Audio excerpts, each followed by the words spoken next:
Again, good evening, everyone, and thank you all for coming. I just wanted to ask, is there a doctor in the house? So I just wanted to introduce tonight's panelist, of the Pacific Northwest at the Museum of Anthropology at the University of British Columbia. She has a PhD in cultural anthropology from Columbia University, and her research focuses on the Northwest Coast First Nations, visual culture and its entanglements with aesthetic evaluation, commodification, appropriation tourism, legal regimes, and museums. And she also has current collaborative research with many of the First Nations groups in that area, and which she'll be illustrating as we go on tonight. Next to Jennifer is Dr. Joseph Suina. He's the Professor Emeritus in the College of Education at the University of New Mexico, with 25 years of service there. He has directed the Institute for American Indian Education at UNM for tribes throughout the Southwest. His publications on culture, education, and Native American issues are numerous, and he's a current member of several boards and committees, and provides a voice for Native people in the areas of health, museums, language retention, sacred sites, economic development, and housing. He's an adjunct professor for Colgate University in New York and teaches courses in Native American Studies and Education. He maintains strong ties to the Pueblo of Cochiti throughout his academic career, and he's recently completed his third term as governor of Cochiti Pueblo and is a current tribal council member. As an elder for the tribe, he provides guidance in the ways of tradition and culture. And next to Joseph is Dr. Chip Colwell, and he is currently the curator of anthropology at the Denver Museum of Nature and Science, a long time ago called the Denver Museum of Natural History, back when I was there in the Cenozoic era. But he received his PhD from Indiana University and his BA from the University of Arizona, and has held a postdoctoral fellowship with the American Academy of Arts and Sciences in Cambridge. He is also on editorial board of American Antiquity and the International Journal of Cultural Property, and serves on the advisory board of Practicing Anthropology. He focuses principally on Native American communities in the American Southwest, and has undertaken a range of studies to examine the role of history and the objects that embody history in politics, science, landscapes, museums, and heritage sites. He's published dozens of articles and book chapters, including a chapter in A River Apart, The Pottery of Cochiti and Santo Domingo, available from Museum of New Mexico Press. His awards include the 2000 National Council on Public History Book Award, the 2009 Gordon Wiley Prize of the American Anthropological Association, and the 2014 Leadership and Innovation Award of the Mountain Plains Museum Association. So please give our panelists a hand.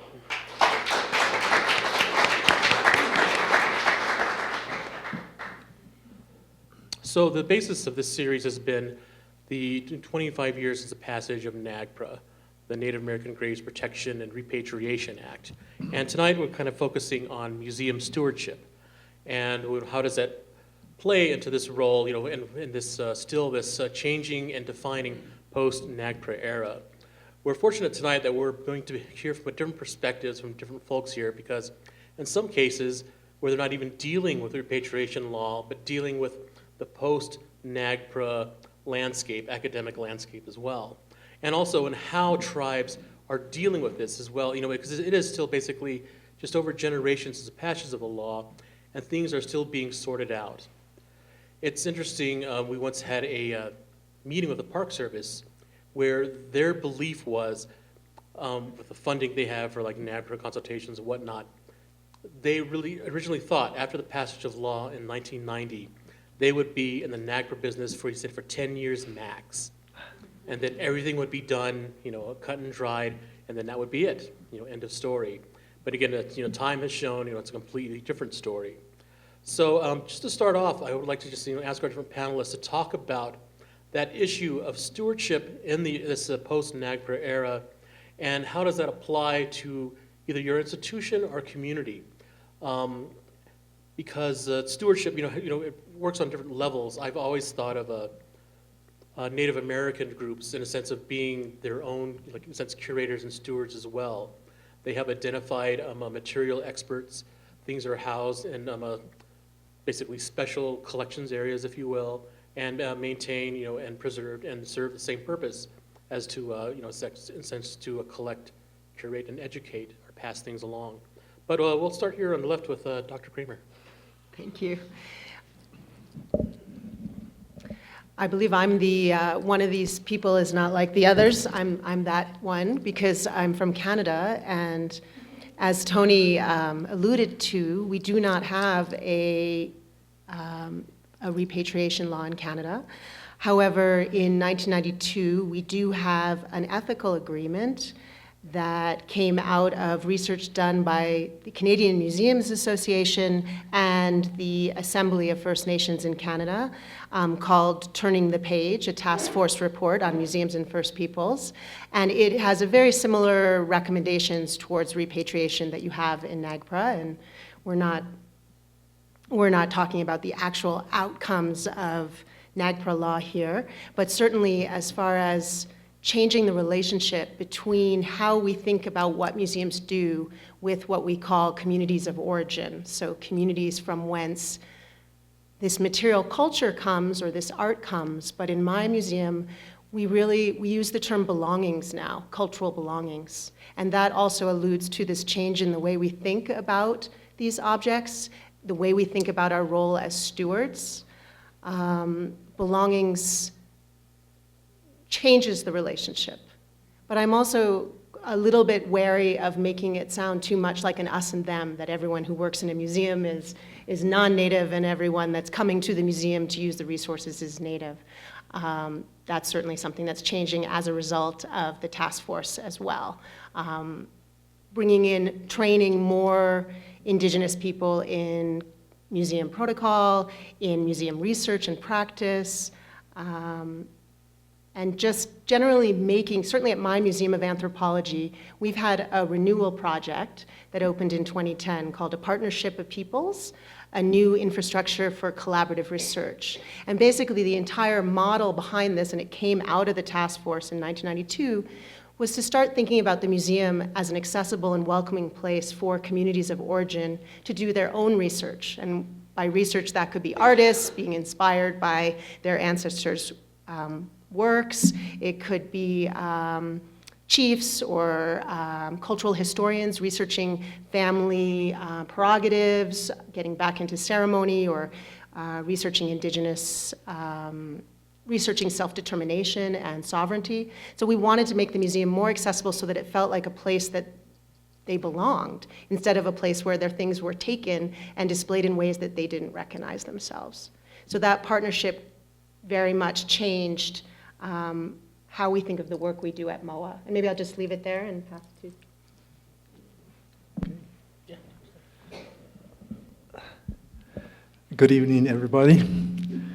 First of all, I'd like to acknowledge former governor from Acoma. Mr. Bayo is here with us. Parents, mother and dad of Brian. First of all, I'm not going to even pretend in any way to speak in behalf of all tribes. I can only speak, I think, in behalf of Cochiti or tribes like Cochiti here in New Mexico. The law did not take into account the diversity of tribes, first of all, culturally, but also economically. And so the way we've experienced NAGPRA in the last 10 years varies greatly. I can tell you that. For poorer tribes, smaller tribes like mine who are not, with the full resources, the staff, the budgets, and so forth, it has been very difficult. It's a one-man show usually, and it's usually the governor that these things come to, and then the governor has so many things to deal with already. So it gets passed on to somebody, and sometimes it just lays, no one looks at. So it has been a difficult communications connection for us to museums and to those opportunities that have come for us to reclaim in our communities. And then early on, we had a very bad experience. I was a governor in 1998 when NAGPRA finally came to Cochiti in the form of a document with items photographed that could possibly be Cochitis. Came here to Santa Fe to take a look at them. They were brought in from another state. And when I first saw those photos, I knew there was an item in there that could be something for the whole community. I wasn't sure, first of all, because, you know, unlike what sometimes museums think, the governor should know, you know, he's up there, and tribal councilman, the whole bit. We don't know everything, you know. Knowledge is, there's certain kinds of knowledge that are just for society people, religious people, and then there's other kinds of information for males, elders, myself, included in that category. And then, of course, there's still other kinds of information specific to gender and to maturity and many other things of that nature. And so oftentimes when we speak to each other, we speak in terms of a uniform set of rules, I guess. It doesn't work there in that same way in the Pueblo. And so when I saw this, I just thought maybe, and so I did what might be the proper thing, I thought, was to get one of our society leaders to, you know, take a look. And he got very excited about it. We came into town, we looked at the items, there were several items there, and he was very pleased, and I could see it in his eyes about a particular item. But as soon as we were eager to, they saw that we were wanting this item back, they gave us some papers to fill out. And the papers included, when is it used, who is it used by, and why is it used? And we can't give information like that. So from that first experience, we were very reluctant to really deal with it. And I think probably that has changed some over the years, but he couldn't compromise his position, you know. That kind of information is just for those people who have been ordained, I guess is a word I should use. And so I'm looking hopefully to a better 25 years, more sitting down together, a panel of perhaps governors, religious leaders like this, speaking to museum people about how it's worked for them, you know, from different tribes, different sizes, different perspectives, and so forth. So I'll start with that. Hi, good evening, and thank you so much for putting this together. So I thought I might respond by giving some feedback. And ask the question, are we, or in what sense are we in a post-NAGPRA period?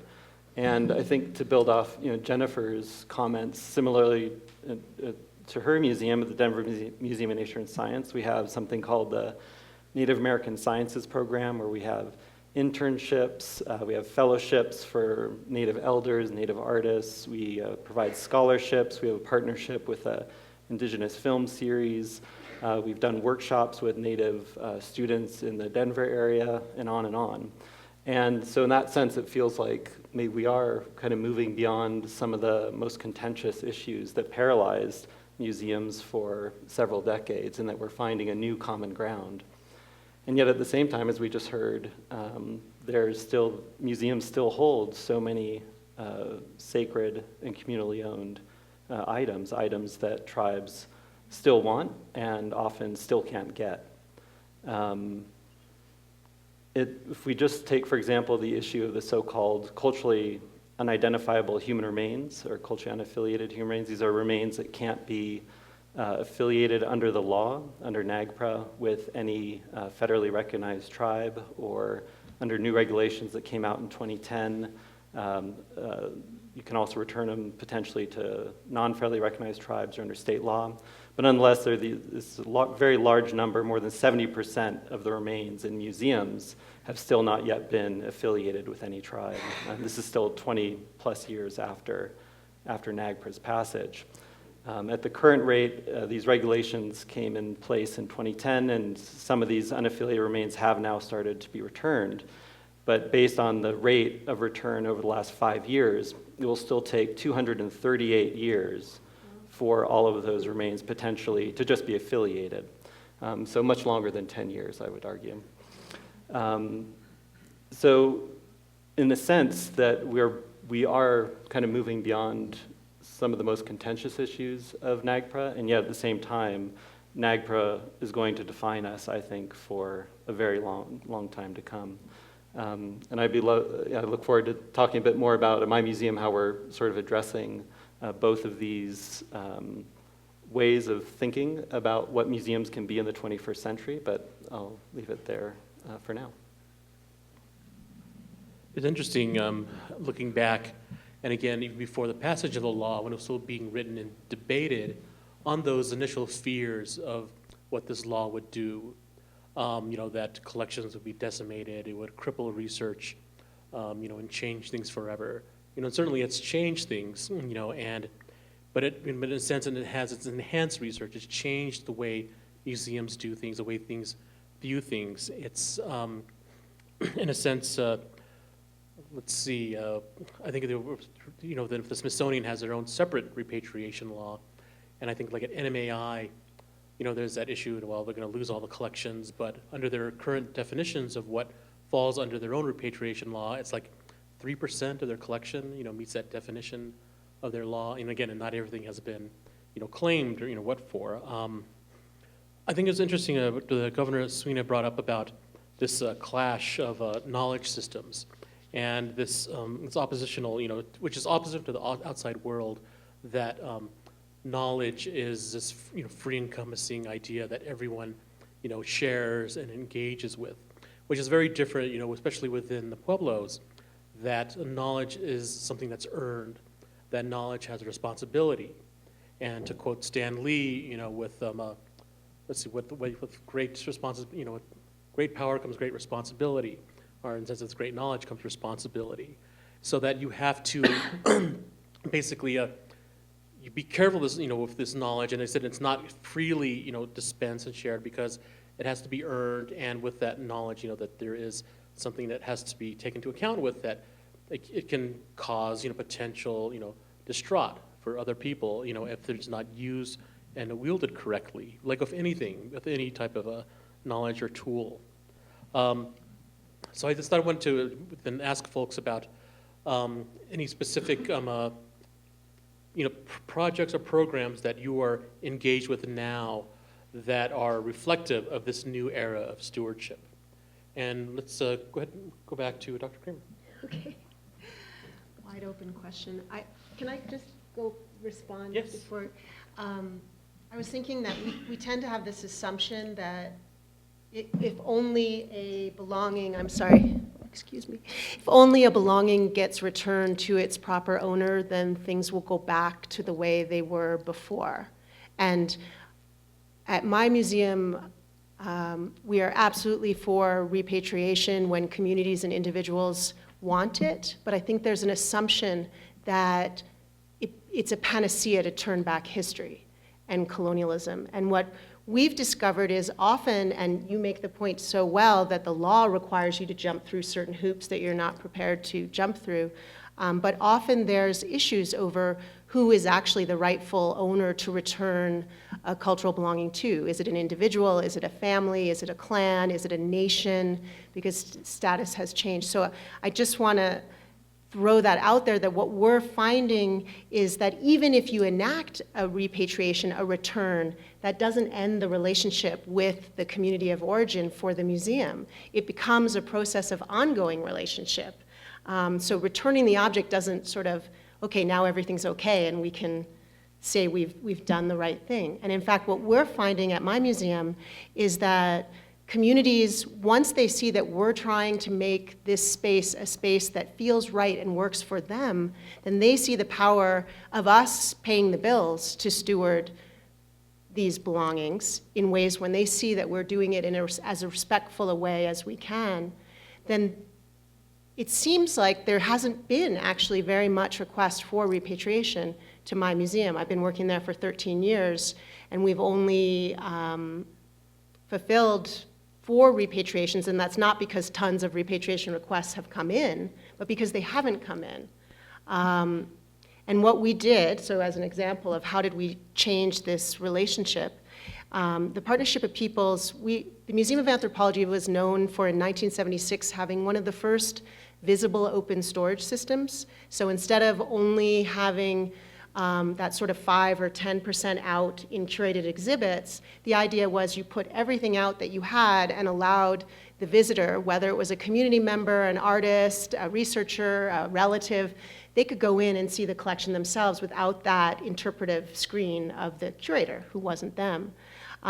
We redid visible storage by actually working with communities of origin. So curators worked with different members of communities of origin saying, how would you like to see your cultural belongings organized in a way that makes the most sense to you, that reflects your worldviews and values, epistemologies and ontologies, their ways of knowing. And in fact, the entire area was renamed the Multiversity Galleries, which sounds really highfalutin, but actually it means instead of university, one way of knowing, university, multiversity, many ways of knowing. And basically, my long-term goal was to have elders, for example, bring their grandchildren in to see their heritage on display and feel proud of the way it was being displayed and feel that that was an engagement that they wanted instead of being angry or being upset or feeling that they were misrepresented. So we actually worked with communities to reorganize their collections. And then that has continued with ongoing relationships, whether it's building exhibits together, whether it's, we embedded research rooms within the spaces so that communities would feel comfortable. If they want to see their belongings privately, they can. Whenever they want, we created a handling system that was very easy to remove from cases to these research rooms. They could spend as much time as they want with their belongings. And this wasn't that that repatriation isn't allowed. It's just that we don't get very many requests. And in fact, what we get more of is requests for loans back home. And we loan back not only contemporary art, but also historical art so that they can be, we consider they're basically continuing their lives as cultural objects, as ancestors fulfilling what they need to do. And community, that's really been on the uprise. So that we steward them, take care of them so there isn't a worry, for example, about fires, which is still quite common on reserves, or you don't have quite the same issue over deciding who's the final owner back home if you're lending it out for these kind of things. Not that I'm saying that's the only answer to that problem, but that's certainly been something that, and we're always happy when an object comes back from being part of it, doing its community work, its cultural biography has been added to. You know, I mean, even if it loses a feather or gets a scratch or has to have a harness reattached to it. So it's very different than the way a conservator might think about conserving the physical object. We're thinking about conserving the cultural value of that object. So is that an example of? Yes. Okay. With regard to the idea that once you have this law and you have things returned, that everything goes back to what it used to be years ago. It is not the case, and in many cases it brings us more problems when we get something back. And in this case, it's with human remains. In Cochiti, simply don't have a reburial ceremony.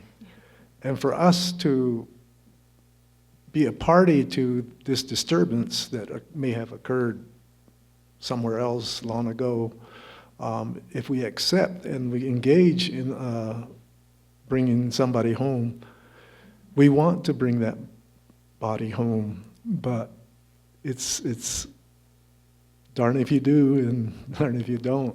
So we get caught in that, and this is one area that we actually found a solution in. So what Cochiti has decided to do a few years ago is to set aside a piece of land and to let the governor know that there's somebody coming home and nobody else knows.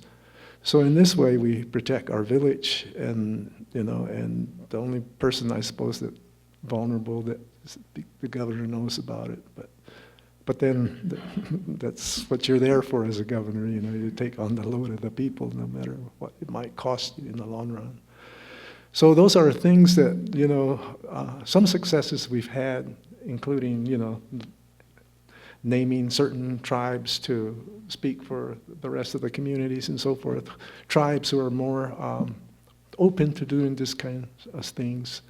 And so the variation in how do we deal with certain things, even within the Pueblo world, 19 Pueblos of New Mexico and the Hopis and the people in Isleta del Sur in Texas, have all kinds of different variations on how to deal with human remains and certain items of patrimony.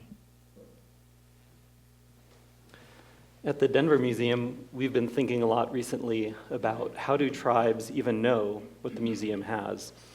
And there's actually an interesting story around visible storage at the UBC Museum, where my understanding of the story, and correct me if I'm wrong if you know it, Jennifer, is that there was, when the open storage began, the curators, I presume, or administrators decided to put on display what is called a Zuni Ahayuda, or a Zuni war god, which is a sacred and communally owned object that really kicked off repatriation issues nationally in the 1970s. And the tribe was so successful in the United States that essentially every known Ahayuda in a publicly funded institution has been returned. But there's still some outside the United States and beyond the reach of US law. So my understanding is that one was put on display in Vancouver, and someone saw it and identified it and let the Pueblo of Zuni know that it was there. And the Zuni claimed it, and it was the first international repatriation of a Zuni Ahayuda. Yeah, we're happy to give it back. And so, but it raises the question of how do tribes even know what museums have? And there's other stories, for example, the Harvard Peabody completed their inventory, sent their inventory to the Zuni, and they said they didn't have a war god. It turned out that years later they identified, in fact, a Zuni war god, but it had been mislabeled as a Hopi fence post. So, in fact, these problems plague museums, and that's not necessarily the fault of the museum per se. Museums do their best often to identify, but they often just don't have the knowledge the way tribal members do. So what we did last year is we decided we needed to revisit our inventories. So these, basically the NAGPRA requires publicly funded institutions and federal repositories to basically create lists of everything they have. And there was one set of lists around some kinds of cultural items due in 1993, and then another set of lists were due in 1995 around human remains and funerary objects. And when we looked, the Denver Museum completed our lists on time, and we could check off that box, and we were in compliance with the law. But when we went back and looked at what those lists actually look like, we can see how fundamentally incomplete they were.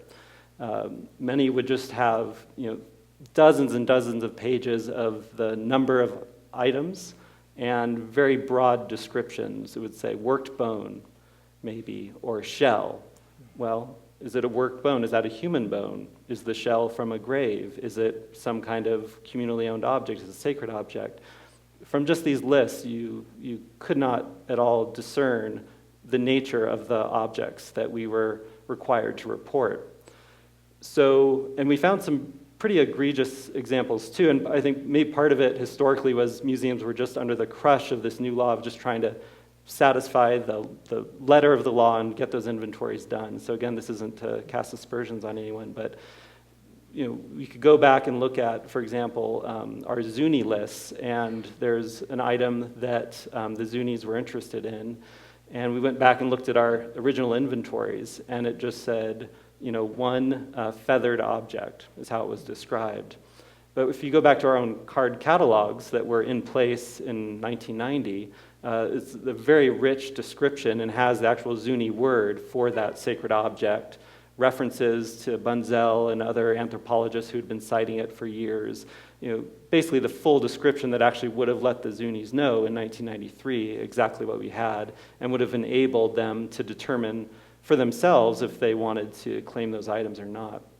So this last year we received a NAGPRA grant from the National Park Service to basically revisit our inventories and expand them and detail them in a way that we couldn't in 1993. And I think this is really fundamental because if we talk about knowledge systems, we need to be transparent and begin by creating a common pool of knowledge. And I think that's a real responsibility in the age of, in this post-NAGPRA world. I think that's one example too of how the law actually, changed the way museums and universities and how they operate, and changing the whole their work on how things are. You catalog things, how things are detailed. I think the first 10 years after NAGPRA, it's akin to this story I was reading about people's experiences with their dreams. This one guy was having a dream, and he was in an outdoor restaurant, and it was this large seated area, and he realized he was in a dream, and he stood up and he said, "You're not real, this is just a dream." And then in his dream, everyone turned and looked at him and then went absolutely berserk and started throwing things and running around and whatever too. And in a sense, that's basically what happened after the law was passed. Basically, people, one was within the museums were just scrambling to meet those initial deadlines with the summaries, then inventories, right, and summaries, correct? That's correct. Yeah, and I wonder what the actual percentage was of museums who actually made those first deadlines. Because I remember like so many people getting extensions, because it turned out to be this huge endeavor, and people had to examine how they cataloged collections in the past, how things were detailed, and then on the other side, then the tribe started getting buried, of all these, again, these summaries, like you said, which would just have things listed like broken Anasazi bowl, as well, and then getting those types of reports and summaries coming to that, and then trying to make hide or hair of it at a time when, like Governor Suina said, they were largely just going to the governor's office before there were these tribal historic preservation programs or dedicated NAGPRA officers. So it really was this chaotic time, that really took a long time to settle. And basically, so like a lot of us, you were all like involved during that time. So like, you brought up some of that. Do you want to address that a little bit more about that period? Yeah, and so based on my readings, if I'm remembering correctly, I think it was around 50, and some in the audience may know the exact numbers, but I think it was 53, 58 museums that needed extensions. Someone can correct me if I'm wrong, but that's a number that's in my head. But given out of, the estimated about 1,500 museums that have responded to NAGPRA, that's a relatively small number. I think there's a huge number that just simply were out of compliance as well, though, Yes. and never did the inventories. But I will say that I think in the same way museums were struggling, definitely on the tribal side as well. And I recently spoke with Gordon Yellowman at Cheyenne Arapaho, and he talks about he was basically working in a government job, not at all dealing with cultural issues, and suddenly one day the tribe starts getting packages and more packages and more packages and more packages, and they just piled them up in a cubicle. And then finally someone said, "Oh, I think this is cultural stuff, Gordon, you should probably take a look at that." And he started pouring through it, and he describes it in his first initial reaction. He had no idea himself, even though he was a cultural leader, that museums had this much, and then suddenly it was his job to make sense of it. And he talks about it almost as having to suddenly understand a whole new language, like learning a brand new language, or suddenly having to figure out the meaning of Egyptian hieroglyphics or something. It was something so foreign, and that they were so overwhelmed with the amount of work to do. So I definitely, in my experience and folks I've talked to, resonates with what you just said, that I think it went both ways, that there was a lot of confusion and just struggle to to meet the basic demands of the law. Anyone else want to touch on that topic? I do actually, because though, as I said, we weren't legislatively mandated to send out inventories in the same way, but because of our renewal project, we basically contacted as many communities of origin, certainly for British Columbia, our main stakeholders, communities of origin, saying we were going to be closing the museum for a brief period as we renewed the physical space. And we sent them lists of everything that we believed that we stewarded from them. But I think one of the hardest things is, I mean, inventory makes it sound like if you only did it correctly, then everyone would know what you have. And I think you touched on the point, we're all touching on the point that classification systems are inherently biased. There is no neutral classification system. And we're becoming more aware that a museum classification is a very specific animal. As you said, it's a foreign language to many people, so they might be looking at their own cultural, material culture and not relating to the terminology that's used. One of the ways that we've addressed that is through something called the Reciprocal Research Network, which is it was one of the products envisioned out of a partnership of peoples, and it was co-developed with 3 First Nations as well as the Museum of Anthropology. So it was the Umista Cultural Society, which is a Kwakwaka'wakw community group, culture group. You might know them as Kwakiutl if you studied your Boaz, up in Allert Bay, but actually has like 16, 17 different villages. Musqueam First Nation, on whose land we sit and we recognize at the University of British Columbia, so in Vancouver, Musqueam Coast Salish, and the Stalo Tribal Council, which is a group of about 16 different communities in the interior BC. And together with Museum of Anthropology representatives, we basically built a database that was very sandboxed. It was built as communities were telling us how they wanted it. And it put together not only the First Nations Northwest Coast collections and British Columbia collections from the Museum of Anthropology, but it asked institutions all over North America and in the United States and in England and Scotland to put their databases into the Reciprocal Research Network. And the search categories are very open-ended. So for example, I bet no one in this room can spell Kwakwaka'wakw the way in the last decade you're supposed to spell it, but it uses just pull-down systems of the alphabet, A, B, C, D, and it uses culture, areas that are very easy to find. It's very intuitive. And it was actually tested with communities, with elders, with youth, to say, if you want to search by type of object, like bone, if you want to search by location, if you want to search by culture, if you want to search by artist name. And so it brings together all this material, makes it accessible. You could be in Allert Bay, you could be in Alaska, and let's say you're trying to find a clan helmet that was sold out of the community or that was stolen out of the community 100 years ago. Well, you might not have the funds to visit all these museums. You also might not even have the energy to phone or write letters. But if you can go online with high-speed internet and you search with images. So this brings together, I think right now there's 22 different institutions, including the American Museum of Natural History, the Burke Museum, the major museums in Canada. We're starting to get more and more data in the National Museum of Natural History and the Smithsonian. And not only does it allow you to see what's there, but it allows you to create virtual holding spaces, virtual exhibits. And you can create levels of access. So if it's a family issue and you only want 3 people, or you only want certain people in a knowledge group to know about this object, you can make private your virtual research. And you can ask questions and do responses. You can upload photographs, you can upload video.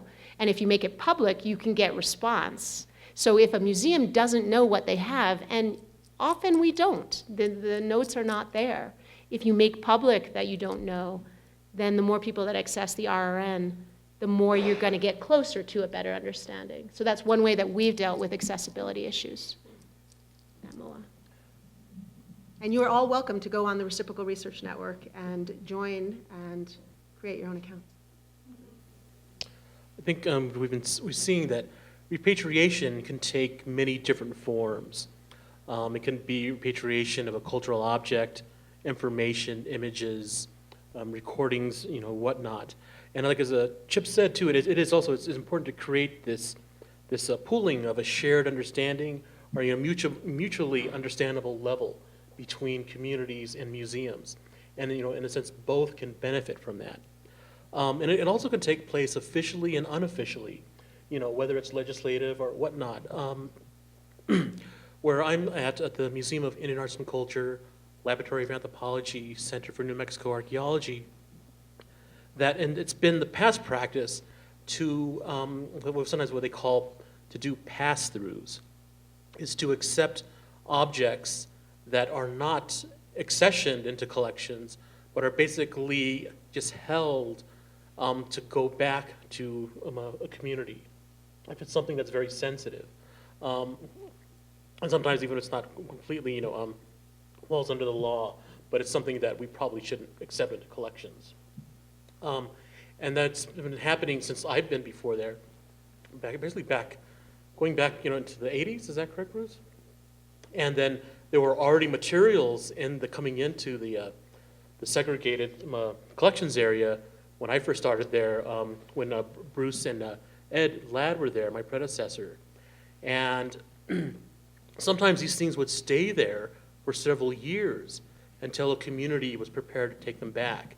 So, what impressed me, right away is that the museum was willing to do this, to use that space and take that time, and not, follow some federally mandated timetable, but to let things proceed at their own pace. And sometimes, again, that would take years, and then all of a sudden, there would be a visit, and then things would turn around within a matter of days. And so that's been kind of like one of our practices at the museum when we're trying to work with communities to be a better partner, in a sense, with the museum. And so I just wanted to ask, each of the panelists, you've given some examples, different activities, and so I just wanted to see if you had any more or just ideas of even like future examples of how can a museum, how can anthropology be that better partner, how to do a better practice to engage and bring communities, to work with communities on a better level. And for Governor Suina too, is like, how does that work, for a community? How can a museum be that more of an active, engaging partner? What can museums do to benefit a tribe on very different levels, whether it's not just return of objects, but in areas of language, and other areas like that.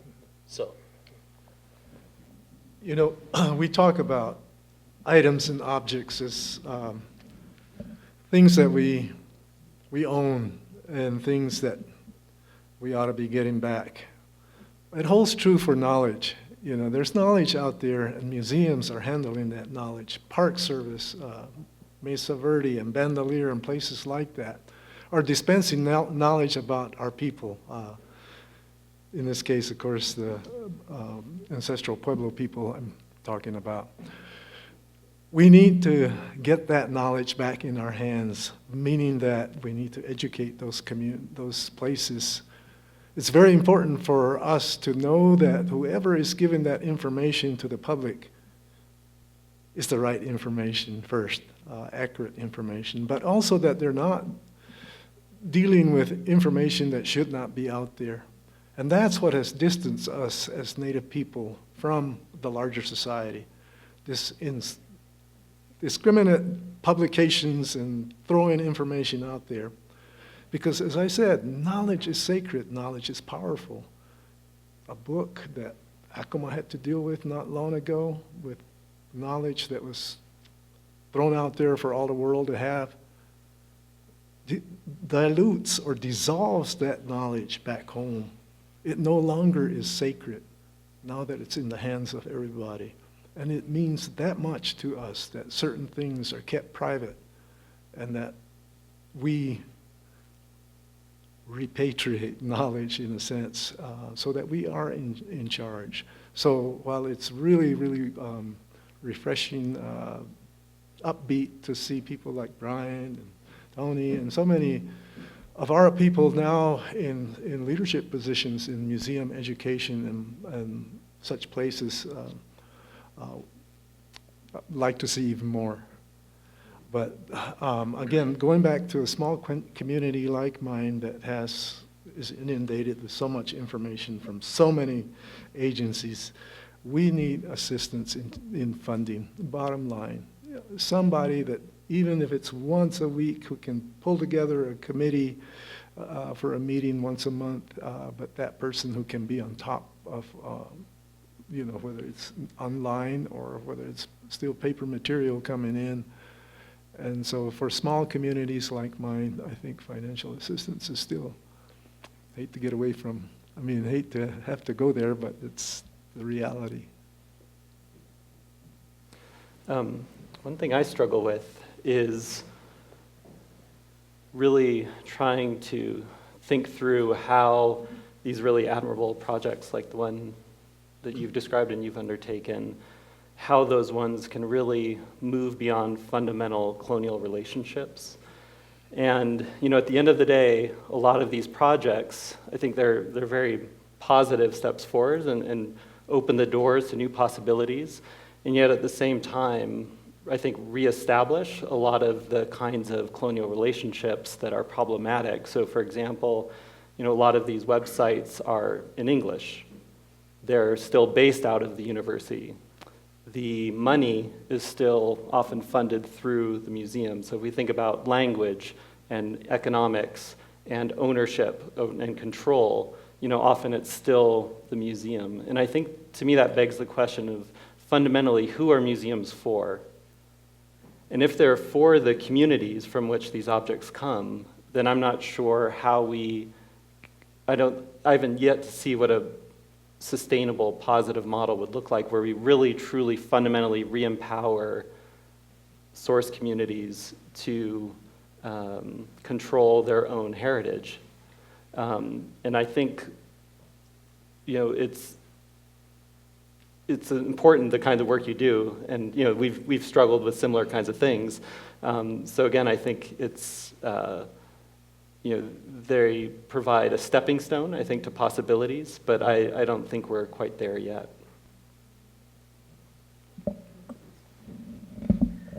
Yeah, I agree absolutely with what you're saying. There's a Métis art critic and artist named David Garneau that I just heard speak, and he talked about the NonColonial Museum and whether that is a possibility, that it isn't a tribal museum, but a non-colonial museum.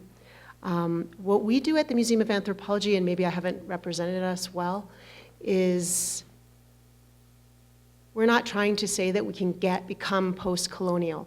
Instead, what we're trying to do is out the problem of we are engaged in this history together. It's not a native versus non-native. I see, so you asked what's the role of anthropology or the Anthropology Museum in moving us forward. And what we try to do at the Museum of Anthropology is to out those problems. And I think one of the things that a museum can do is it needs to tell the non-native public exactly these kind of issues that maybe most non-native people don't know, like knowledge is not a right, knowledge has to be earned, or there are culturally sensitive and sacred objects that cannot be seen by whether it's men or women or, and this is not a knowledge that the public generally knows. They don't get it in the school. So I guess I see the Museum of Anthropology as a place of translation, just like I see the work of anthropology as a translation, so that we can create some kind of mutual understanding. I don't actually think we're going to reach a point of exact translation, like if we did the entire Museum of Anthropology in each indigenous language. That would be a wonderful effort, and we do try to put indigenous language first in our exhibits, but it never exactly matches anyway, right? But what we do, so I'll give you an example, and this speaks to culturally sacred. For the multiversity galleries, when we worked with communities, we said first and foremost, is there anything that's sacred that should not be on display? We have a culturally sensitive room. It will be, if you're not asking for repatriation, it will be locked away. You give us the protocols for who gets access, and we do that. But sometimes communities aren't in agreement, so you say there's difficulties over this. So a very important secret society mask, a hamatsa, which you might be familiar with, a cannibal bird mask, that's one of the highest secret society dances on the Northwest Coast for the Kwakwaka'wakw. We had a community come in and look at their cultural heritage, and we had some elders say, well, if you lock it away in culturally sensitive storage, then our youth, of which over 50% live in the city, who are not part of the big house ceremonial culture back home, they won't have access to it. Plus, it's already out in art galleries. You can see copies of Hamatsa masks. You can see them, I bet you could even buy them in Santa Fe. You could certainly see them in books. So, do you lock the stable doors after the horses have already flown, or do you show them so that people can educate themselves, so they can know about their culture? But then on the other side, they said, well, if you're going to try to teach the youth, but you're going to teach them by breaking your own cultural protocols, then what are you teaching them? If what they need to know is that these masks are only seen in a sacred setting in the big house, and that they're normally wrapped and hidden away, then maybe we should do that. Well, members of this particular community couldn't agree. We had 14 people at this table for a week. They couldn't agree. So what we did was we wrapped a mask, we put it on display, and we had their main cultural language teacher, Mike Willey, he gave a statement talking about issues of making public, talking about the issues versus keeping private and secret. So sometimes we don't actually show the private object, but we show the issue of that the private object needs to be protected. And I think that's that step in education that the non-native public needs that a museum can provide. That's where I think we're moving forward, I hope.